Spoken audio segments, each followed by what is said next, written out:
William Shakespeare fue un dramaturgo, poeta y actor inglés.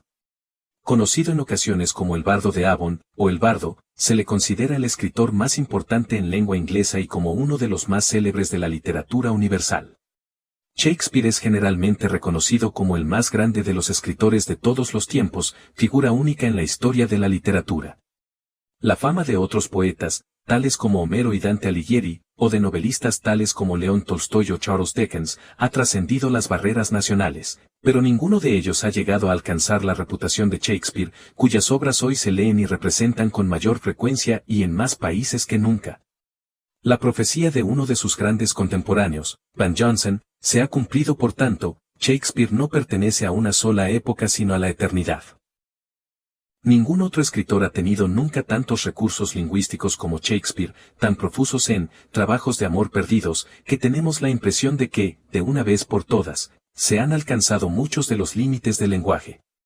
Sin embargo, la mayor originalidad de Shakespeare reside en la representación de personajes. Barham es un melancólico triunfo, Shylock, un problema permanentemente equívoco para todos nosotros, pero, Sir John Falstaff es tan original y tan arrollador que, con él, Shakespeare da un giro de 180 grados a lo que es crear a un hombre por medio de palabras. Shakespeare fue poeta y dramaturgo venerado ya en su tiempo, pero su reputación no alcanzó las altísimas cotas actuales hasta el siglo XIX. Los románticos, particularmente, aclamaron su genio, y los victorianos adoraban a Shakespeare con una devoción que George Bernard Shaw denominó bardolatría. En el siglo XX, sus obras fueron adaptadas y redescubiertas en multitud de ocasiones por todo tipo de movimientos artísticos, intelectuales y de arte dramático. Las comedias y tragedias shakespearianas han sido traducidas a las principales lenguas y constantemente son objeto de estudios y se representan en diversos contextos culturales y políticos de todo el mundo. Por otra parte, muchas de las citas y aforismos que salpican sus obras han pasado a formar parte del uso cotidiano, tanto en inglés como en otros idiomas. Y en lo personal, con el paso del tiempo, se ha especulado mucho sobre su vida, cuestionando su sexualidad, su filiación religiosa, e incluso la autoría de sus obras. Existen muy pocos hechos documentados en la vida de Shakespeare, aunque es probable que naciera el 23 de abril de 1564. Lo que sí se puede afirmar es que fue bautizado en la iglesia de la Santísima Trinidad en Stratford-upon-Avon, Warwickshire, el 26 de abril de ese mismo año y falleció en ese mismo lugar el 23 de abril de 1616, según el calendario juliano, 3 de mayo en el gregoriano, el supuesto día en el que cumplió 52 años. William Shakespeare, también deletreado Shakespeare y Shakespeare, porque la ortografía en tiempos isabelinos no era ni fija ni absoluta. 7, nació en Stratford-upon-Avon en abril de 1564. Fue el tercero de los 8 hijos que tuvieron John Shakespeare, un próspero comerciante que llegó a alcanzar una destacada posición en el municipio, y Mary Arden, que descendía de una familia de abolengo. En el momento de su nacimiento su familia vivía en la calle Henley de Stratford-upon-Avon. No se conoce el día exacto de su nacimiento, puesto que en aquella época solo se hacía el acta del bautismo, el 26 de abril en este caso, por lo que es de suponer que nacería algunos días antes, 2 o 3 días, y no más de una semana, según era lo corriente. La tradición ha venido fijando como fecha de su nacimiento el 23 de abril, festividad de San Jorge, tal vez por analogía con el día de su muerte, el 23 de abril de 1616, según el calendario juliano, pero esta datación no se sustenta en ningún documento, aunque es la fecha más probable. El padre de Shakespeare, que se encontraba en la cumbre de su prosperidad cuando nació William, cayó poco después en desgracia. Acusado de comercio ilegal de lana, perdió su posición destacada en el gobierno del municipio. Se ha apuntado también que tal vez tuvo que ver en su procesamiento una posible afinidad con la fe católica, por ambas partes de la familia. William Shakespeare probablemente cursó sus primeros estudios en la escuela primaria local, la Stratford Grammar School, en el centro de su ciudad natal, lo que debió haberle aportado una educación intensiva en gramática y literatura latinas. A pesar de que la calidad de las escuelas gramaticales en el periodo isabelino era bastante irregular, existen indicios en el sentido de que la de Stratford era bastante buena. La asistencia de Shakespeare a esta escuela es mera conjetura, basada en el hecho de que legalmente tenía derecho a educación gratuita por ser el hijo de un alto cargo del gobierno local. No obstante, no existe ningún documento que lo acredite, ya que los archivos parroquiales se han perdido. En esa época estaba dirigida por John Cotton, maestro de amplia formación humanística y católico, una grammar school, equivalente a un estudio de gramática del 16º español o al actual bachillerato. Impartía enseñanzas desde los 8 hasta los 15 años y la educación se centraba en el aprendizaje de latín. En los niveles superiores el uso del inglés estaba prohibido para fomentar la soltura en la lengua latina. Prevalecía el estudio de la obra de Esopo traducida al latín, de Ovidio y de Virgilio, autores estos que Shakespeare conocía. El 28 de noviembre de 1582, cuando tenía 18 años de edad, Shakespeare contrajo matrimonio con Anne Hathaway, de 26, originaria de Temple Grafton, localidad próxima a Stratford. Dos vecinos de Anne, Fulk Sandoz y John Richardson, atestiguaron que no existían impedimentos para la ceremonia. Parece que había prisa en concertar la boda, tal vez porque Anne estaba embarazada de 3 meses. Tras su matrimonio, apenas hay huellas de William Shakespeare en los registros históricos, hasta que hace su aparición en la escena teatral londinense. El 26 de mayo de 1583, la hija primogénita de la pareja, Susana, fue bautizada en Stratford. Un hijo, Hamlet, y otra hija, Judith, nacidos mellizos, fueron asimismo bautizados poco después. A juzgar por el testamento del dramaturgo, que se muestra algo desdeñoso con Anne Hathaway, el matrimonio no estaba bien avenido. Los últimos años de la década de 1580 son conocidos como los años perdidos del dramaturgo, ya que no hay evidencias que permitan conocer dónde estuvo, o por qué razón decidió trasladarse de Stratford a Londres. Según una leyenda que actualmente resulta poco creíble, fue sorprendido cazando ciervos en el parque de Sir Thomas Lucy, el juez local, y se vio obligado a huir. Según otra hipótesis, pudo haberse unido a la compañía teatral Lord Chamberlain's Man a su paso por Stratford. Un biógrafo del siglo XVII, John Aubrey, recoge el testimonio del hijo de uno de los compañeros del escritor, según el cual Shakespeare habría pasado algún tiempo como maestro rural. Londres y su paso por el teatro.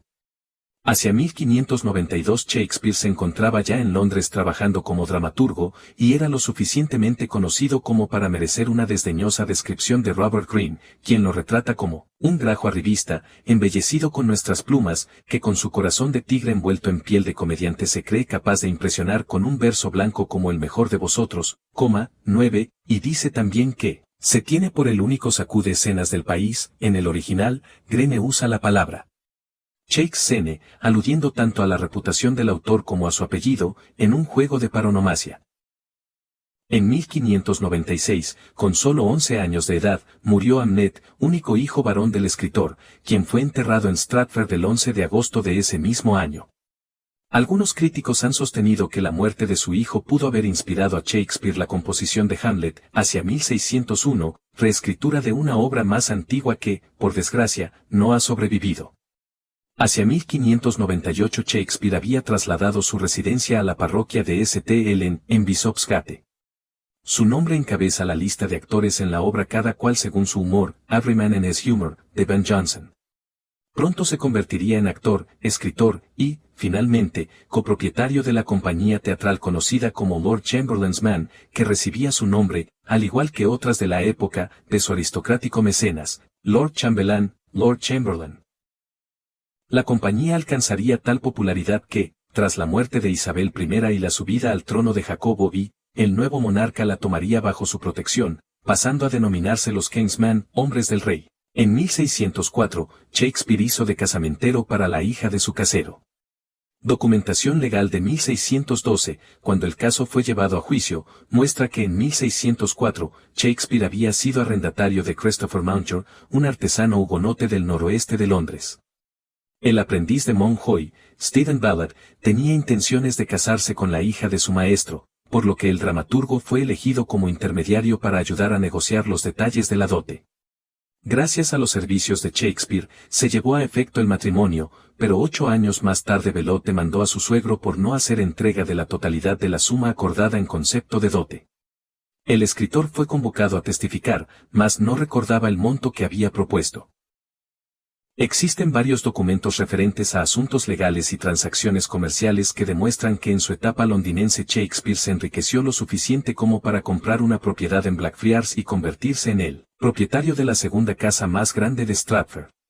Shakespeare se retiró a su pueblo natal en 1611, pero se vio metido en diversas peleas, como por ejemplo un litigio respecto al cercado de tierras comunales que, si por un lado fomentaba la existencia de pasto para la cría de ovejas, por otro condenaba a los pobres arrebatándoles su única fuente de subsistencia. Como el escritor tenía cierto interés económico en tales propiedades, para disgusto de algunos tomó una posición neutral que solo aseguraba su propio beneficio. En marzo de 1613 hizo su última adquisición, no en su pueblo, sino en Londres, comprando por 140 libras una casa con corral cerca del teatro de Blackfriars, de cuya suma solo pagó en el acto 60 libras, pues al día siguiente hipotecó la casa por el resto al vendedor. Por cierto, Shakespeare no inscribió la compra a su solo nombre, sino que asoció los de William Johnson, John Jackson y John Himenji, este último uno de los actores que promovieron la edición del First Folio. Un desastre, se incendió el Teatro del Globo, y con él todos los manuscritos del dramaturgo, junto con su comedia Cardenio, inspirada en un episodio de Don Quijote de la Mancha. Se sabe de esta obra porque el 9 de septiembre de 1653 el editor Humphrey Macaulay obtuvo licencia para la publicación de una obra que describe como historia de Cardenio, por Fletcher y Shakespeare. El citado Sedney le dice que ningún drama de este título ha llegado hasta nuestros días y que probablemente haya que identificarlo con la perdida comedia llamada Cardenio o Cardenna, que fue representada 2 veces ante la corte por la compañía de Shakespeare, la primera en febrero de 1613, con ocasión de las fiestas por el matrimonio de la princesa Isabel, y la segunda en 8 de junio, ante el embajador del duque de Saboya, esto es, pocos días antes de incendiarse el Teatro del Globo. En las últimas semanas de la vida de Shakespeare, el hombre que iba a casarse con su hija Judith, un tabernero de nombre Thomas Quaney, fue acusado de promiscuidad ante el tribunal eclesiástico local. Una mujer llamada Margaret Wheeler había dado a luz a un niño, y afirmó que Queenie era el padre. Tanto la mujer como su hijo murieron al poco tiempo. Esto afectó, no obstante, a la reputación del futuro yerno del escritor, y Shakespeare revisó su testamento para salvaguardar la herencia de su hija de los problemas legales que Queenie pudiese tener. Shakespeare falleció el 23 de abril de 1616, según el calendario juliano, 3 de mayo en el gregoriano. Estuvo casado con Anne hasta su muerte, y le sobrevivieron 2 hijas, Susanna y Judith. La primera se casó con el Dr. John Hall. Sin embargo, ni los hijos de Susanna ni los de Judith tuvieron descendencia, por lo que no existe en la actualidad ningún descendiente vivo del escritor. Se rumoreó, sin embargo, que Shakespeare era el verdadero padre de su ahijado, el poeta y dramaturgo William Davenant. Siempre se ha tendido a asociar la muerte de Shakespeare con la bebida. Murió, según los comentarios más difundidos, como resultado de una fuerte fiebre, producto de su estado de embriaguez. Al parecer, el dramaturgo se habría reunido con Van Johnson y Michael Drayton para festejar con sus colegas algunas nuevas ideas literarias. Investigaciones recientes llevadas a cabo por científicos alemanes afirman que es muy probable que el escritor inglés padeciera de cáncer.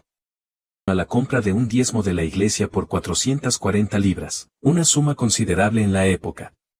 El monumento funerario de Shakespeare, erigido por su familia sobre la pared cercana a su tumba, lo muestra en actitud de escribir, y cada año, en la conmemoración de su nacimiento, se le coloca en la mano una nueva pluma de ave.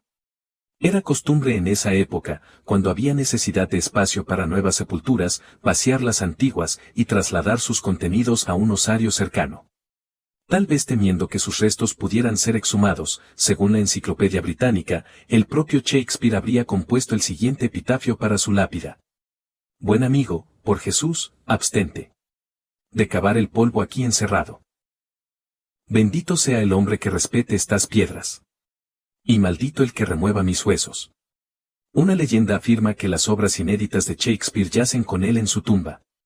Nadie se ha atrevido a comprobar la veracidad de la leyenda, tal vez por miedo a la maldición del citado epitafio. Se desconoce cuál entre todos los retratos que existen de Shakespeare es el más fiel a la imagen del escritor, ya que muchos de ellos son falsos y pintados a posteriori a partir del grabado del First Folio. El llamado retrato Chandos, que data de entre 1600 y 1610 en la National Portrait Gallery, en Londres, se considera el más acertado. En él aparece el autor a los 40 años, aproximadamente, con barba y un aro dorado en la oreja izquierda. Yo soy el Búho Literario, no olvides suscribirte y dejar tu like así como tus sugerencias sobre qué otro personaje literario debería de hablar para próximos vídeos. Adiós.